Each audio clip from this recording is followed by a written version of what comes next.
I'm watching yesterday. I'm watching last night. I'm fascinated by Mason Miller. He's the Padres closer. And when he's on the mound, he's bringing three digits. It's 100 miles an hour. 15 total pitches were 100 or more miles per hour by the Padres versus the Cubs yesterday. 11 of the 15 were by Mason Miller. 7 in the 7th inning. 4 in the 8th inning. 4 by Robert Suarez, all in the 9th inning. They're just bringing in 104.5 on the FM dial. I mean, it's impressive. And if you wonder why they have they're going to be a pitch count, because there are more guys throwing, more than 100 miles an hour now. It's jumped up almost 5 miles per hour. That's incredible. We'll have more on that coming up. But, I started to look at just the velocity with the Padres bullpen. They had 15 pitches of over 100 miles an hour. Last time that happened, the Yankees Game 3 of the ALDS, when they had 28 of those pitches. And with Miller's faced 9 batters, 8 strikeouts, and he hit somebody. 16 of his 40 pitches are 100 miles an hour or greater. Now, it used to be that you would have a couple of guys who threw hard. I go back to Bob Feller. I go back to Nolan Ryan. And Nolan Ryan, the jugs gun, he probably threw 104, 105 miles per hour. But there is a difference. And I remember we've asked pitchers before, what's the difference between 96 and 100? And hitters will tell you there is a big difference with that. But everything is the speed and how often I see that. And that's where you'll see guys get locked in. They'll say, throw me that fastball, I'll hit that. I'll eventually catch up to that. Breaking ball, that's different. Breaking ball will withstand the test of time.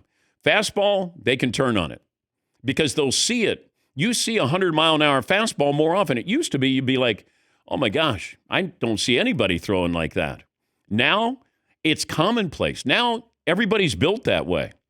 You're encouraged to throw as hard as you can for as long as you can.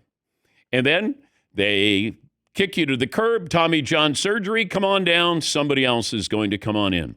Fewer innings. Now it's about you get in, throw as hard as you can, and then we'll bring in somebody else. Throw as hard as you can. I always wondered why pitchers would start out, and I talked to Curt Schilling about this many years ago. I said, why do you throw harder the longer you're in the game? He said, well, those pitches mean more, and I'm loose. Like you're building up momentum. My nickname in high school was Fast But Won't Last, and that had to do with pitching as well. Baseball related. Yes, it is. And I could throw really hard, but I couldn't throw, for a long period of time. It'd be like 7 pitches. Be like, man, that guy, he can throw hard. And then all of a sudden, I'd have a noodle arm after that. These guys come in, they know, I got about 15 or 20 pitches. That's how long I can go. And then you'll bring in the next guy. So starting pitching used to be you were going 6 or 7 innings. Announcers are shocked. Like Yamamoto, he came back for another inning. And the announcers were like, oh, he's coming back. It's his 6th inning. But it's just different now. The days of finesse feels like long gone. But you still have that breaking ball. That breaking ball is the great equalizer, in my opinion. And you see that with these guys. You can have a fastball, but you better have a breaking ball. Something off speed, because if not, they lock in, and that's where you go, that's a 104-mile-an-hour fastball. And he took it deep. They can. They're geared for that. Even these pitching machines, when we were at the Super Bowl and we were at the Giants facility in Scottsdale, and we asked them, they had the jugs gun down below the stadium. And we went down there to take BP one day. And I said, can you make that throw like Clayton Kershaw curveball? And they said, yes. Like they've gotten it so that it's not just they're throwing fastballs. They can throw off-speed pitches. They can throw breaking balls. They can throw sliders. That's what amazed me. Because it's like, even us, with an 85 or 90-mile-an-hour fastball, you can put your bat on it. But if you say, hey, I'm not going to tell you what's coming, and then all of a sudden, you're up there and your legs give out. That's what's still amazing. That's why Clayton Kershaw can still pitch the way he pitches. because he has that breaking ball. Now, you have to keep him honest with a fastball that is at least in the 90s. But now, and you're watching these guys, like I would too. Paulie texted me to say Mason Miller's coming in. I went over to watch the game, and he looks the part of a guy who throws 104 miles an hour. He looks like he could be, a linebacker. But that's baseball now. And you saw that yesterday and last night. These guys throw hard for as long as they can. Yes, Marvin. Remember when Tim Lincecum came on the scene and everyone was like, man, he's so slight. How is he going to be able to last that long? Because all these guys, just like you said, Mason Miller looks like a linebacker. Yeah. These guys got to be big also.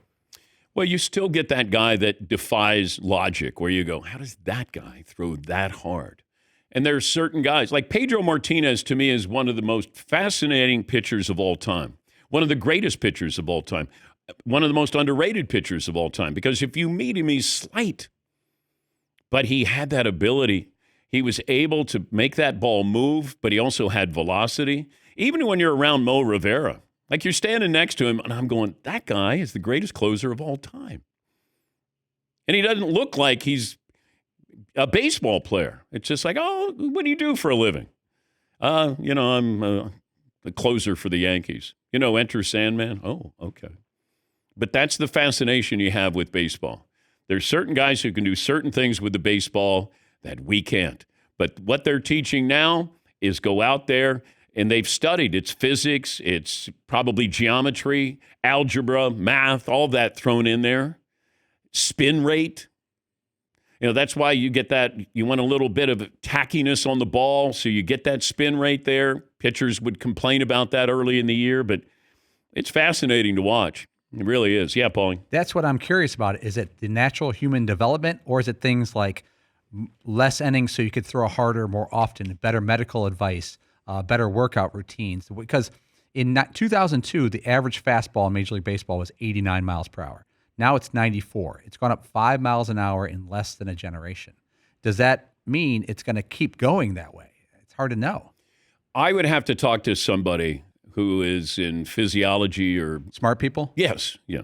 See if you can get somebody at Yale who can join us this morning. Will do. All right. Seton? Yeah, I think a lot of it is just how good we've gotten at breaking down the mechanics rather than anything else. You have such slow motion, and graphics and technology and all of this stuff that you're able to understand if you're pushing off at the right angle, you're doing all of these different things, and the leverage that your body creates or the torque that it creates to throw the ball. I think we've gotten so good at just figuring that part of it out. I don't know how much better you can get at it, but I think that's a big part of it. When we go to spring training, or I used to go to spring training, I always loved to see what pitchers were doing. Because, hitting hasn't really changed other than, you're swinging up on the ball. You're trying to launch the ball. Launch angle is the big one. But with pitchers, there's always these different kind of routines, exercises they were doing. Like they would take a towel and then they would, have the pitching motion and they were just, holding onto a towel. Snapping the towel. Yeah. And I'm like, wow, okay. But you're seeing all of these different things. And it goes back to Mark Pryor when he was with the Cubs. Like these are things that guys have been doing. And Tom House, who's a former reliever with the Braves, he's a pitching coach, but he's also helped Tom Brady. He helps a lot of these quarterbacks in how you throw the football, how you torque, all those things, and teaching a lot of this modern philosophy. It's like the golf swing. When you look and somebody is hitting the ball less than 300 yards, we go, man, what's wrong with him? Okay.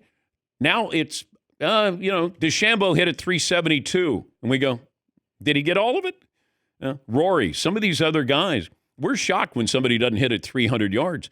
But that's technology, but that's also understanding they're using the ground now. It starts from the ground up. It's not how fast you can swing your arms or how fast you move your hips. You look at John Rahm, it doesn't even look like he's finishing his backswing. They've studied this.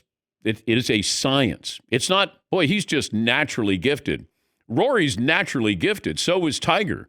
But they did understand, how do I get more distance? How do I compress the ball, the accuracy, all of those things. That's what they're doing with every sport. It can be kicking a soccer ball, kicking a football.